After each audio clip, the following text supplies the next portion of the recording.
All right. Welcome to another episode of the Bring the Juice podcast. I'm your host, Frank Dalena. Today on the pod, we have our second softball player ever, Gianna Mancha. Say what's up to Bring the Juice Nation real quick. What's up, guys? First we gonna rock, then we gonna fold, then we let it pop, don't let it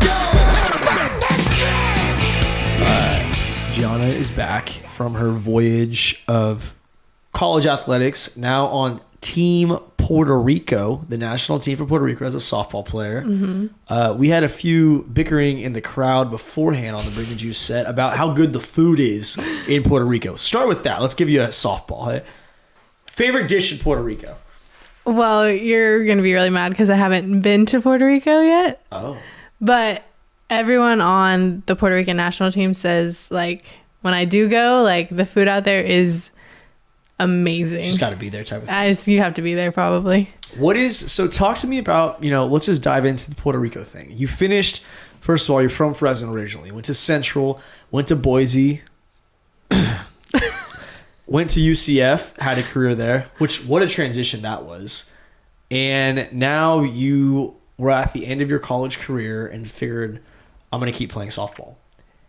Talk to me about that period of, hey, I'm leaving UCF to pursue my professional career and my national career. Mm-hmm. I didn't really expect to do it. I don't remember who we were playing. I think we were in regionals, and Coach Bear was like, oh, hey, by the way, you're going to be drafted today. And I was like, for what? And she was like, for the WPF. And I was like, oh, okay.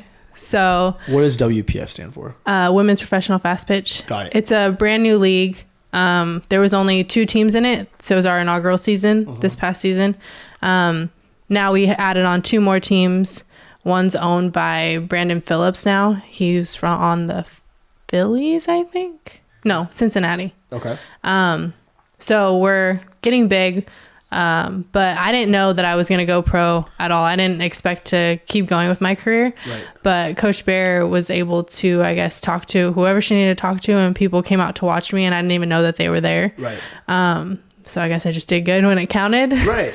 So this was all when you're at UCF still. Yeah. So you're playing in Florida, doing your thing, trying to just freaking play ball. And then next thing you know, hey, surprise, you're going to be a professional softball player. Yeah. Wow. Yeah, it was crazy. I didn't really have any expectations going into it, I think, because it was new, and I was like, I'm glad I get to keep playing at this point. So, by the time when I got there, and it was in Florida, so it was only like a 40-minute drive for me when I left. And the amount of people that I met and the relationships that I built were, they're like my friends for life now. So It's awesome to be in that position. And then one of them on my professional team, she's also a pitcher. She was able to get me into the Puerto Rican national team as well because she plays for them. So she was like, you're Puerto Rican, right? And I was like, yeah. And she was like, okay, like you're going to come play with us. So I was like, wow. Okay. How did you, how Puerto Rican do you have to be able to play on the Puerto Rican team? Do you have to just say, oh, I'm Puerto Rican, or do you have to have some sort of like a relative that has citizenship? I'm pretty sure you just have to be like 1% or whatever it is. Like, it's that easy? Yeah. I don't think it's that easy. It is. There was a girl. That easy? Could I BS people and be like, yo, I'm 1% Puerto Rican and I'm on the if you go and look at the Puerto Rican roster from a couple years ago, she played at Florida State. Megan King, badass pitcher. Right.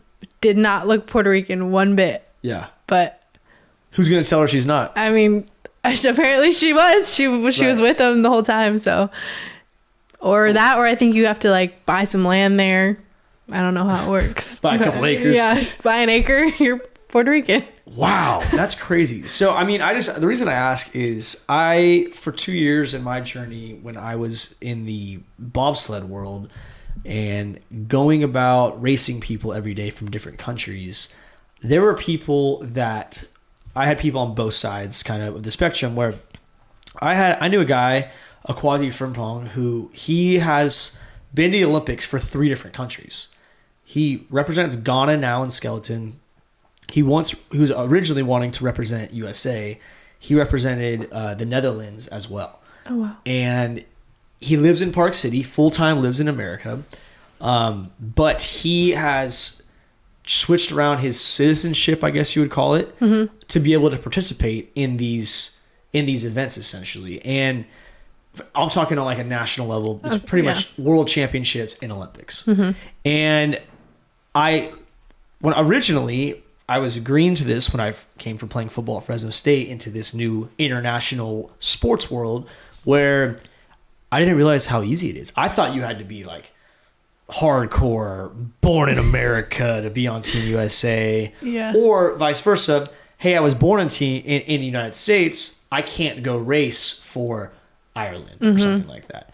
But there is wiggle room around the whole thing, A lot. I think it might range based off the merit potentially. I don't know, but I think you need like either like dual citizenship. It's really not that hard to get, but that's crazy. So what's your your time on the team Puerto Rico national team so far? Have you played against other countries yet? Like, have you learned their national anthem yet? Like, how's that going? So yeah, that was my. They were like, "You need to learn it," and I was like, "Oh, okay." Still don't know yet, but we went and played in Guatemala in November. So I was there for 10 days. We played Brazil, USA, Argentina, Venezuela, Costa Rica, Cuba.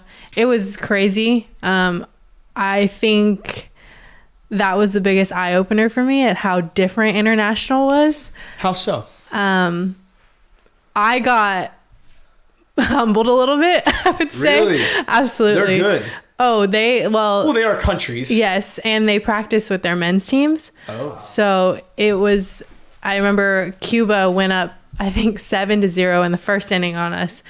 And I was like, were you pitching? No, but I went in and I was like, oh my gosh.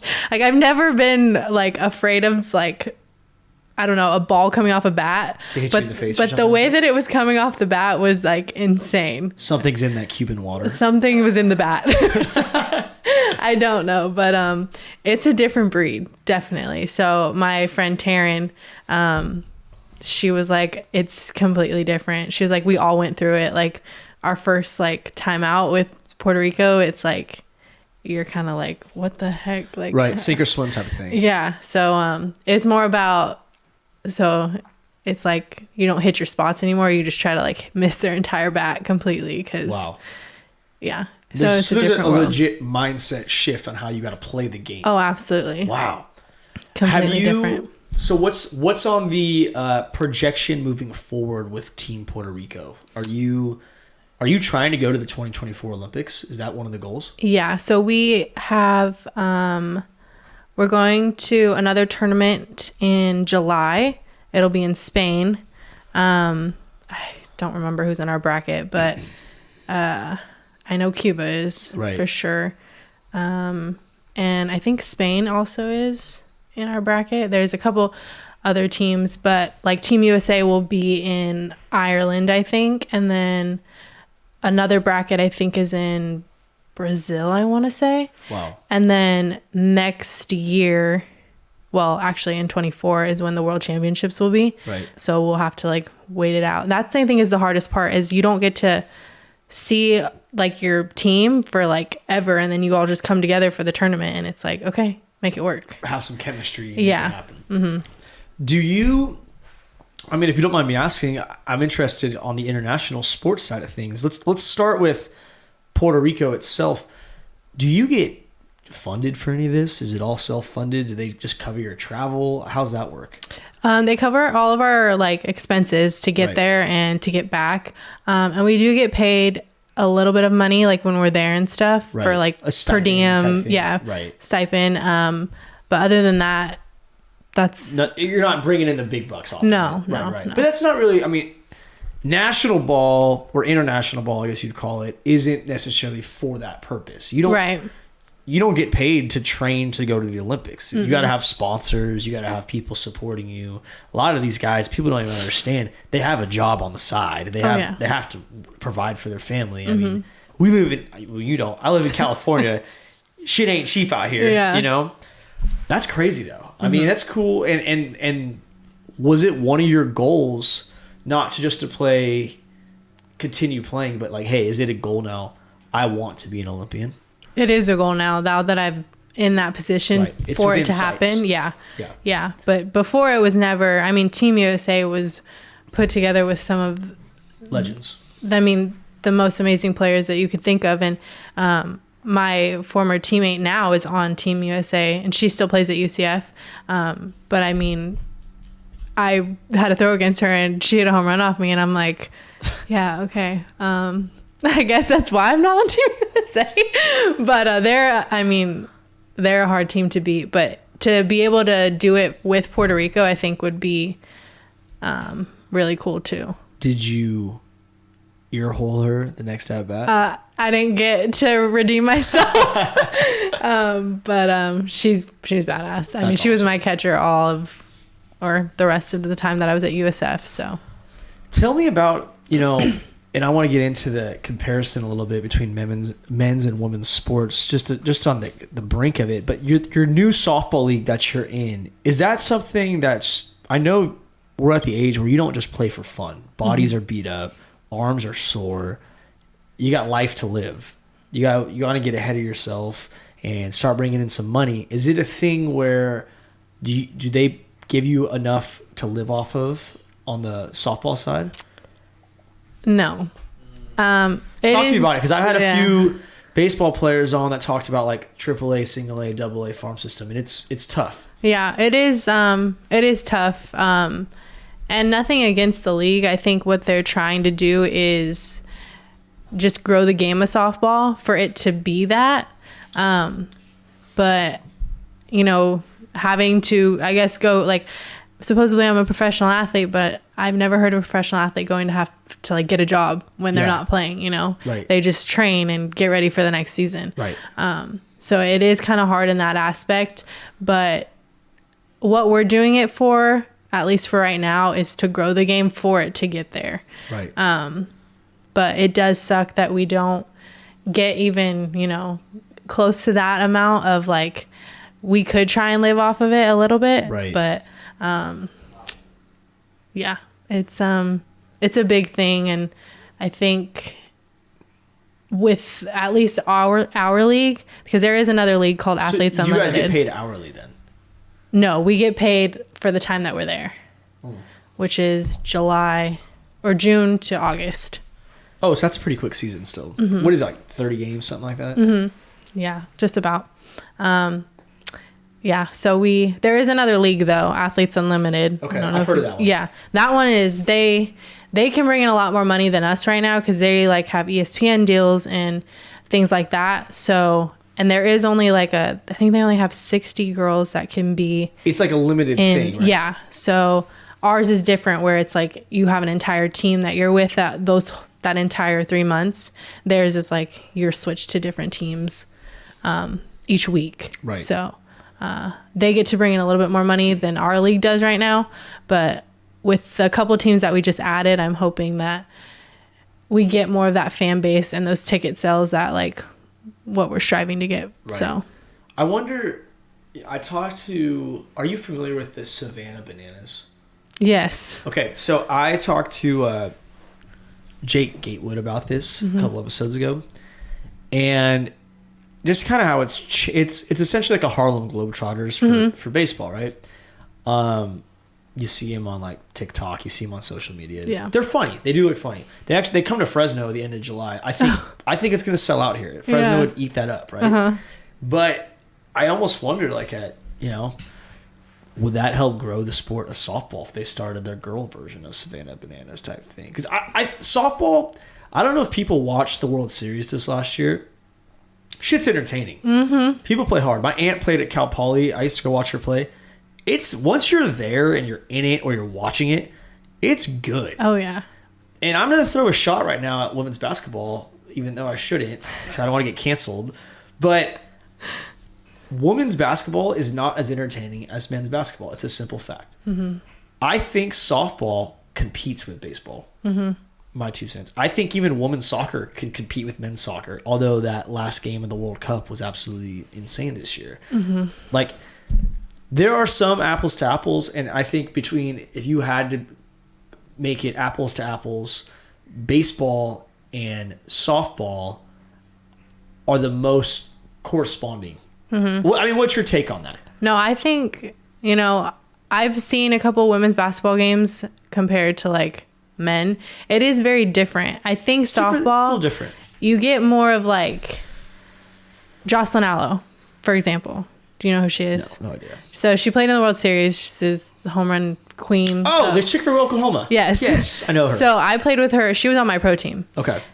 The amount of fans that we got because of her, believe it. like she's a beast. Yeah. And like those are the type of girls that you see on the field now. It's like, just like, what, like, holy shit. Like, and so like even Jada Cody, she was my catcher. I look at her and I'm like, damn, like, I want to watch you all the time. Like, that's how good you are. Freak athletes. Yes. Yeah. Like, and that's what Physical I think specimens. is what you're seeing more in softball, and just how competitive it is. Like, people, like, football players would come to our games and they're like, yeah, like, and we're freaking beating Florida. And it's like, they're like, holy shit. And like, yeah, we're going to fucking like, we're getting after it. yes, exactly. Yeah. So I think that's what people like to see. Softball has passion. Yeah. Especially, I talked to Haley Dulcini on this.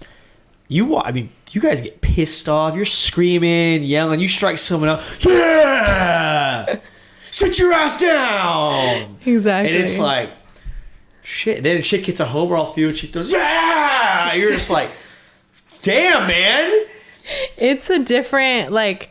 You guys are, it's not, you're not crazy. You play the game with emotion. Yeah. You play fired up. And you get to make plays. And I think that like the ball's different. The way you bat's a little different. The way you pitch is different. Everything's a little closer in to where I'm not sexist saying this. Again, hope I don't get canceled. But like, I think it compensates for itself versus basketball. Women's basketball is still a 10-foot high rim. The ball's like what, 1 centimeter smaller or something like. Okay, it doesn't matter. And basketball is different too because, let's be honest. If you're not 6'5", you really don't have much of a shot to play basketball in the NBA. You could be a 5 foot tall stud women's basketball player, but how many people are watching that? I don't know. Not enough. Gianna, before we continue, I got to get an ad in real quick. This episode is brought to you in part by the American Pistachio Growers. If you want to perform like the pros, eat your pistachios. Eat those nuts, kids. Secondly, I know we mentioned it earlier, Dervos Deli. You haven't been yet. You got to try the chicken sandwich. Okay. It's absolutely astonishing. The chicken's cooked perfect. It's got the nice toasted bread, the aioli's on it, crispy lettuce. Jake, what was the pickles? Oh, I love pickles. Oh, this guy cuts pickles there. He's like a special pickle cutter. Shit's paper thin. Delicious. Delicious. And our third sponsor today is the OG Fresno First Bank. Fresno First is local to Fresno and to the community, where they have a strong connection with business owners to help them grow and succeed. If you're looking for a definitive banking experience where they're going to treat you like family and take a sound business approach to what you need, then Fresno First is where you want to be. We'll get into it a little later, but you had a couple business ideas coming up. You might need to get in contact with Fresno First. Maybe. They take care of the athletes in the valley too. Okay. Love to hear it. Transitioning, we kind of just dabbled at the end of it, but what's up with, comparing men's and women's sports isn't necessarily something that a lot of people should do, but the World Cup recently passed us. And we were chopping it up saying how, the U.S. women's soccer team they pocketed $6.5 million from the men reaching the World Cup knockout round, which all they had to do was not lose to England to do, which is awesome. But that $6.5 million is more than they received for winning 2 World Cups. That is a crazy stat. That's crazy. Now, I understand that, there's viewers, there's sponsorship money, there's the way the world works, I guess, in the sports world. But I would confidently say, if I had to compare where women's sports is better than men's sports, our U.S. soccer teams, our women's team, shits on our men's team. Simple as that. Tell me your thoughts on that. Well, I'm glad they got that money. Yeah, right. Go got paid. I know. That is crazy. That stat, I think, to know that they've gone and won it twice and didn't even get what they just got from the men's team doing what they had to do. No, and you know, so we were reading it over a little bit, and one of the things that I think the obvious answer is like, why? Like what for what? And if you're a men's team, if you're a guy on the men's team, like you're playing, you should make your money. Right. I don't think it should mean that the women's team gets to keep your money. They should just get paid more too. But I guess that there was a clause where the United States soccer programs agreed that the women would be compensated fairly for anything the men's did successfully, which take what you want of that. I mean, that's cool. I think if you did that with like the Team USA men's basketball team and the Team USA women's basketball team, I don't think it would go over as well, to be honest. Probably not. And even if you could compare like the Team USA men's baseball team and the Team USA women's softball team, I don't know how that would be apples to apples, because MLB players make more than what you're making in your softball league. Simple as that. And I don't know. It's just kind of interesting to talk about. It is. I don't know where it's going towards. Like, at what point, like, as a female athlete, are you strictly like, I want to be, if he's making $1 million as a starting pitcher in the MLB and I'm a starting pitcher in the softball MLB, I should make $1 million too. Do you think that's how it should be? I do. I mean, for the most part, or at least like, I want the same like treatment. I want that facility that they have. Like, if you can't pay me enough, okay, right, but at least make it worth my while when I'm there. Right. So like, give me the treatment that I need, the workouts, the facility, the locker room, like things like that. You need the same resources. Exactly. Yes. Yeah.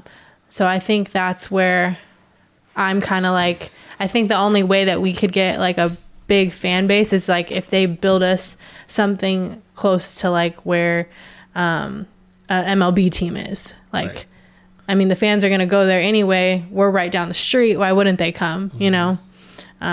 So it's a touchy subject because I know there's just not enough money being put into our league the way that people have just invested their time into the MLB. But yeah, I mean, it's also a lot newer. I mean, in the grand scheme of things, how long has the MLB been around? Over 100 years. That's what I'm saying. This is even the between both your softball leagues. Like, how long is the oldest one? A couple years, under 10. Probably. That's what I'm saying. Yeah. There's a long way to go. It'll get better for sure. Like, people care about, there's the fan experience, but most of it's TV deal stuff. That's one of the huge things about all this conference realignment in football, or not football, but between, USC going to the Big Ten and Oklahoma going to the SEC, things of that nature.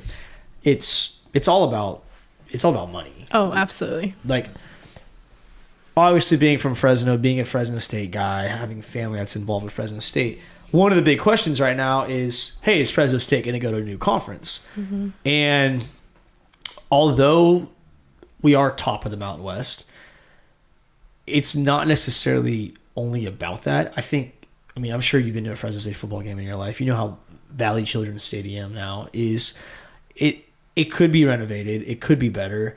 I think that the St. Mart Center is great. I think all our diamonds are pretty good. I mean, there's a lot of upsides to a lot of our facilities, but do people want to come travel through Fresno is the thing. Do we have hotels here that everyone can stay at from the away teams? It's not, I don't know if we have all that versus, I think we do. Let me put that on the record. I think Fresno State should be in the freaking SEC. That's just my perspective.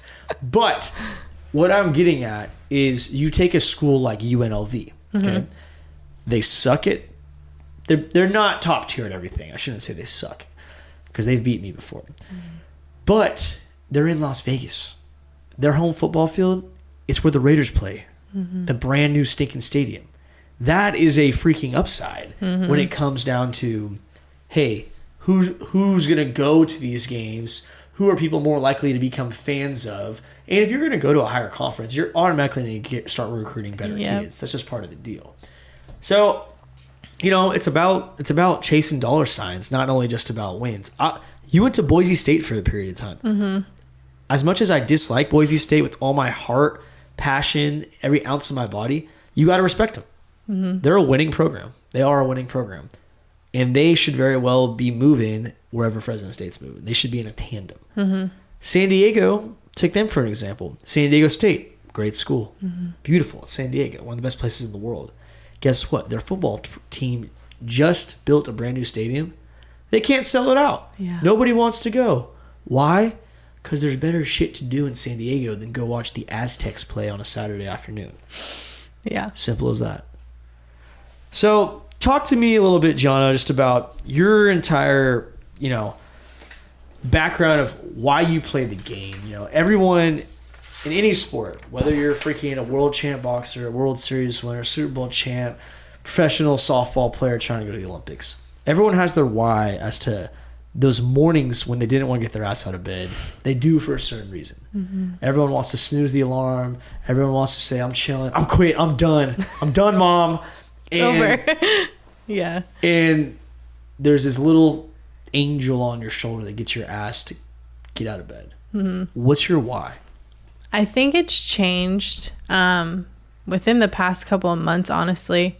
I think since for college, it was always, conference, like accolades and stuff. Yes, like just being able to be the best in what we're doing. And I mean, our end goal was always to get to the World Series, and shit, we were damn near close if we didn't run into Oklahoma. But that was, I think, my biggest why was like for the team and for the girl that when I was younger, I was like, gosh, I want to be them, like so bad. But I think it changed once I got to pros. It was more of like, yes, I still love the game and still love playing it. Like it brings me so much joy to be out there with all of these girls and seeing all these little girls watching us.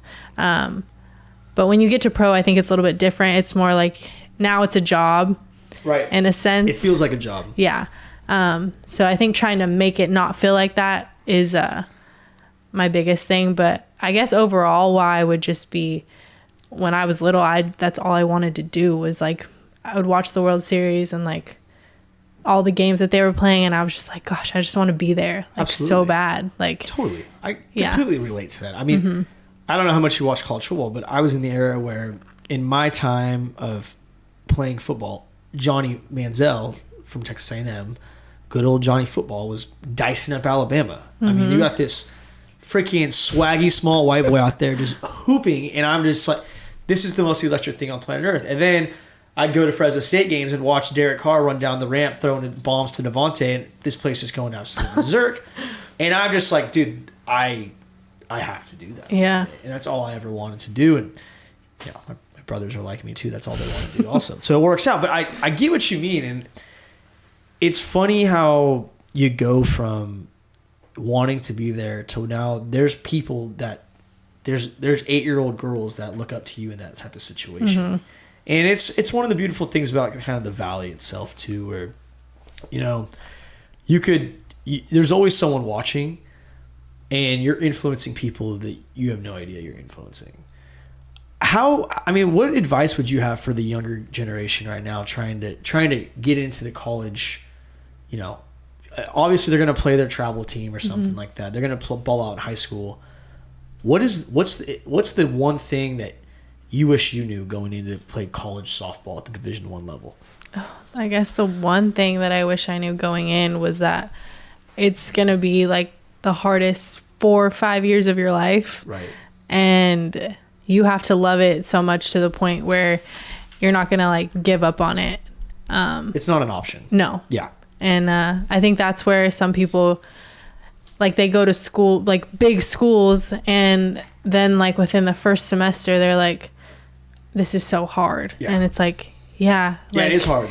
It's so hard. Like, and especially when you're at those bigger level schools and those conferences, like it is not easy on you. Like you get humbled very fast. I mean, you're playing against girls that are 4 or 5 years older than you, and you're like, what the hell? Right. Like, yeah, so that would be my biggest advice. But I think going in, or just in general, is like that there's a school for everybody too. I think a lot of people, like, that's why I went to Boise. I had offers from other places, but I went to Boise for that. I wasn't just going to be a number there. Like, I was going to play and make a difference. Right. You wanted to be a dude. Yes. Like, I wanted to be that girl there. Like, and sorry, you want to be that girl.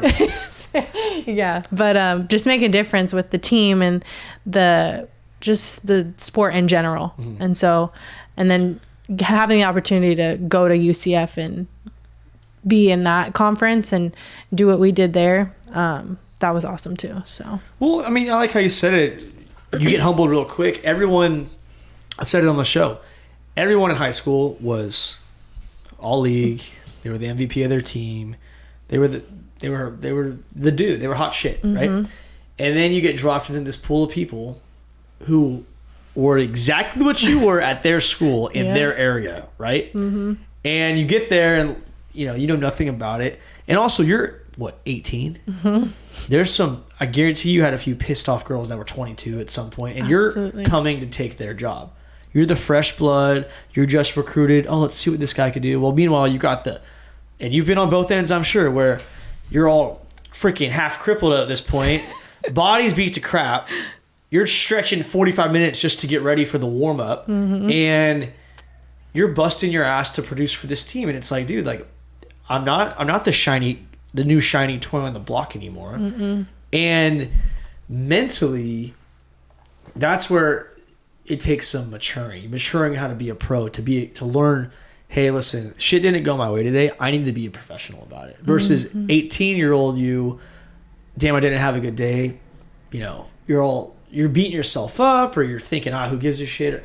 There's so many ways you can go about it. And I think maturing as an athlete, really as a human being, because all sports is a mirror of how real life's going to kick you in the face someday. You learn a lot just by failing. And again, I know I just, when we're recording this, I just posted one of the reels I had with Dylan Lee talking about how Derek Jeter's talked about the number one advice he would give to young baseball players, which goes hand in hand with softball, learn how to fail, because he's a Hall of Famer, and he failed 70% of the time at least. Yep. It's crazy. It's crazy. I think that's a big thing too, especially in softball and baseball. Yeah. You will fail 9 out of 10 times, but that one time that you don't is going to be like you just hit the walk-off. Right. But like you just struck out 3 times before that. Exactly. So I think understanding just like that you have to go through it if you even want to be that person to walk it off. Like, I mean, I don't know how many times a freaking home run was hit off me and I was like, are you fucking kidding me? Like, right. So you got to take it to the chin though. Yeah, literally every single time. So I think that's, you get humbled fast, but you have to learn how to just bounce back. What's your emotions when you know someone's hit a bomb off you? This is gonna be so bad to say. I fucking laugh. Really? I know. It's so bad. Like, it's so bad. I'm a very, like, how do I put this? Like, not an I don't give a shit, because I do care. I care a lot. Right. But it's more of like, all right, what the fuck? Yeah, shit. Like, I remember every single time my catcher would come up to me and I'm like, damn, bro, she hit that far as fuck. Like, she's like, yeah. I'm like, all right, well, all right, that's it.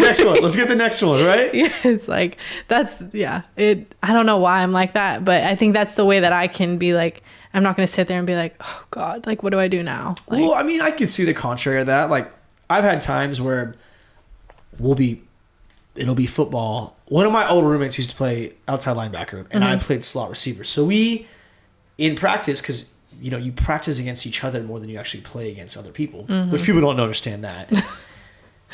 I'd catch a ball and he'd just absolutely decleat me, and I would be laughing and be like, fuck, man, he tagged my shit just now. And we're both laughing. Not because we don't give a shit, but like, it's part of the game. I mean, yours is a little more dark, but whatever. But like, you've had to get, your discipline has grown so much, would you say, from high school to now? Oh, a ton. How disciplined are you now? Very. Yeah. I even changed like my eating, like Right. diet wise. Like I had went like pescatarian for a while, and like Pescatarian. I That's kid you the not. fish one, right? Yes, I played. I mean, it was my senior year. I played the best season of my life after I Really? did that. Yeah, and it was like I just had to change things to where I was like, this is the year. And it was unfortunate that it's like, okay, this is your last year, and now you're barely figuring it out. But I was like, I'm not like, this is it. Like, so, and getting that extra year back, it was like, okay, you need to change some things.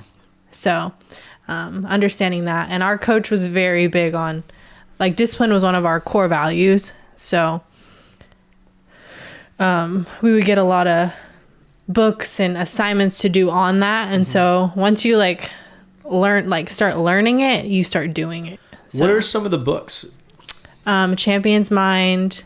We had like our own like pitcher's book. It was like the ABCs of pitching, things like that. And then we would like have to write in our notebooks after every practice on like, what did we do good? What did we need to work on? Your coach made you do this. Yeah. But That's it awesome, didn't though. come like, it started as like, okay, like why do we got to do this? And then it turned into like, okay, I need to like, I yeah. gotta write this down. Yeah. Yeah. So it's the culture that she had, I think helped me so much, and that's why when I transferred, I needed that back because it was gone my sophomore year, and I declined in so many areas.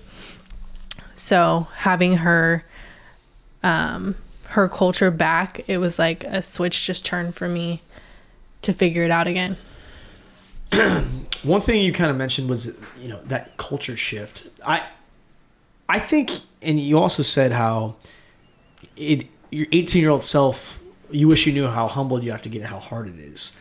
And I think no matter what school you go to, whether you're a 5-star recruit or a freaking barely got there type of guy, you're going to get humbled some way, some form, no matter what. But I think sticking it out is one of the hardest things too. And you had your transfer portal experience, and it seemed like it was successful. I think the transfer portal now, it's saturated. I mean, the grass isn't always greener on the other side. I don't know the softball industry. I know for football, there's a lot of kids going to the transfer portal right now where it's like, dude, that's great. I wish you the best. And I'm not just saying Fresno State, I'm saying like any school. But think about it. Like if you have no film, if you have been hurt, if you're kind of, a dog with no new tricks type thing, why would anybody pick you up? Why would they not? If you're 21 and you're this good and there's an 18-year-old that's this good, why would a team not take the 18-year-old that has 4 more years of eligibility? Yeah. Now, granted, if you're a guy you've proven yourself and you're 21 and you got some experience that you're not coming into a program like some, new puppy. Right. Well, then maybe I could see the advantages of that. There's a million scenarios I could come up with on that one.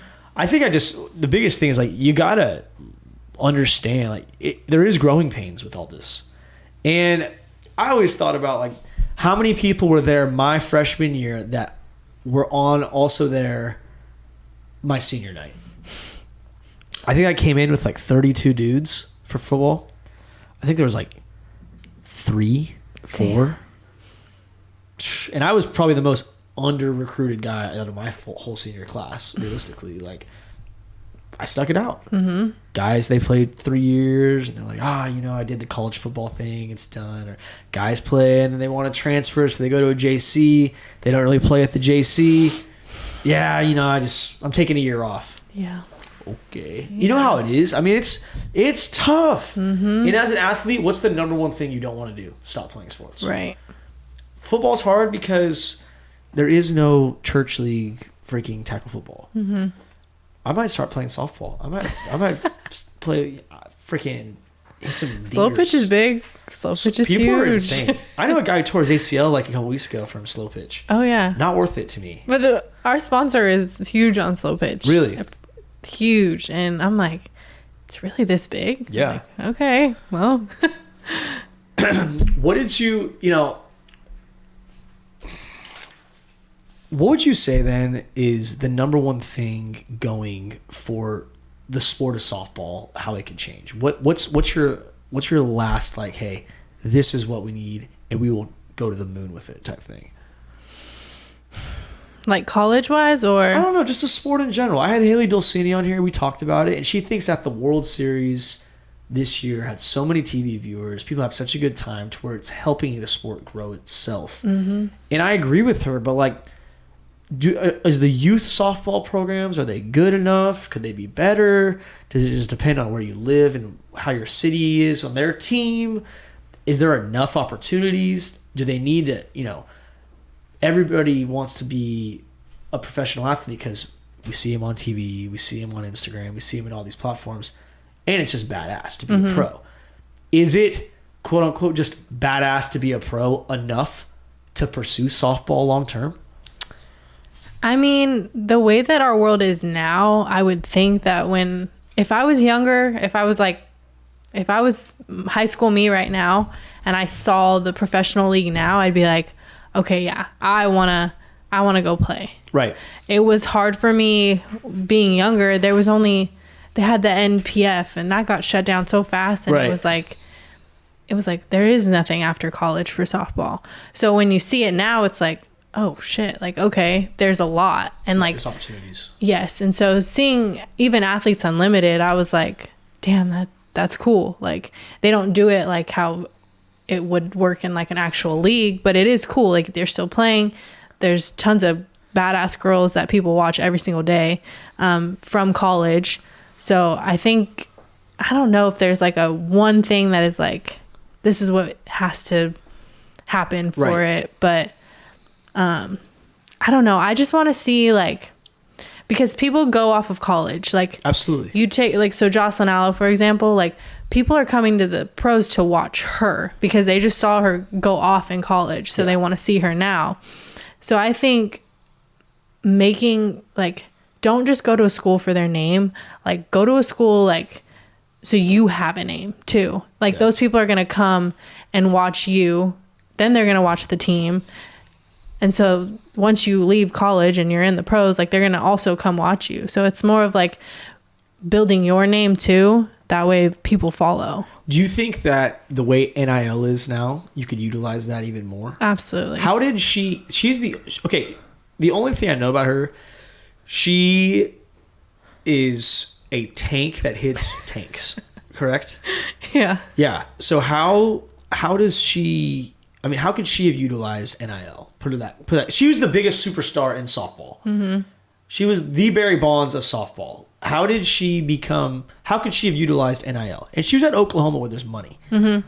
I think she did a little bit when we were able, like, because my last year was when we barely started to get It's to. still pretty fresh. Yeah. But I know that Oklahoma did more so than a lot of other teams. Really? But I think she used it to her and to the team as well. Like they did a lot of deals together. Right. They're Oklahoma softball. Like, so I think it's huge. I know at UCF, they're doing a lot more with it. Trying to, at least with like stores and places around UCF. Cause everyone like in Orlando loves UCF. So, I mean, using their name. Would you mind sharing, like, what's like a dollar value on that right now? Like every girl gets $100 a month. Every girl gets $1,000 a month. Everyone gets $10,000 a month. I think it's like you have like, you make like 3 posts for them and it's like, yeah, you get like 1,000.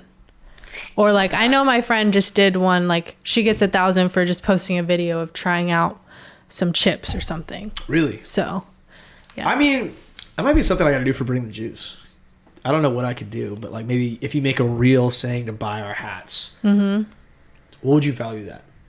$50, $100, 100, probably. It just depends. Yeah. It's just weird though. I mean, it's just hard though because at the same time, like I'm blessed to have support from the athletes who will come on the show for Bring the Juice. Like I haven't paid an athlete to come on the show, and people are shocked. They're like, "How much did you pay so and so to come on the show?" It's like, that's the boy, bro. What the fuck are you talking about? We drank beers together. You kidding me? The boy.